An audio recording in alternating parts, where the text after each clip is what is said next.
It's very disconcerting to me. I mean, it feels like without that one big world event, we're not that far away from that right now. Right. There are parallel universes right now that exist on things that you would have thought everyone can accept as a basic fact. Like what? You know,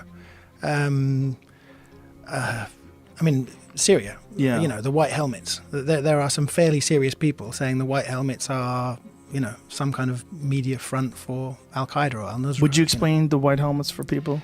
So when there's a bombing and a building collapses, they go in and drag people out and get them medical attention as quick as possible.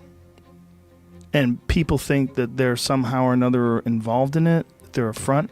Yeah, and the footage is faked in order to drum up sympathy for the rebel-held areas. I mean, I've heard, you know, serious people say that. Serious people. Yeah, not loons on Facebook. I've heard, you know, Like journalists or yeah. I mean, Seymour Hersh, I think, has walked it back a little bit since, but he said that in the early days. Why do you think he believed it? I read a really interesting article about him just a few days ago. Where was it? I forget what it was. It was, you know, the not expose, but a really good look at him. And I think he's just spent his career believing rightly that the government lies about all kinds of things, and that's got him into a point where he thinks, well, they always lie, no matter what. It's happened to a lot of journalists. Robert Fisk, Seymour Hersh, Martha Gellhorn. I mean, one of my favourite war correspondents of all time.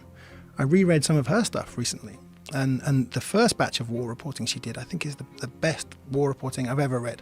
Spanish Civil War, Vietnam, and then she spent 25 years writing novels, and then later on wrote about, I believe it was the Yom Kippur War, and was denying that massacres had happened and saying, you know, oh, Arabs lie, they always lie, there was no massacre. And we now know there was a massacre, or there were massacres in the aftermath of these wars. So I don't know what happens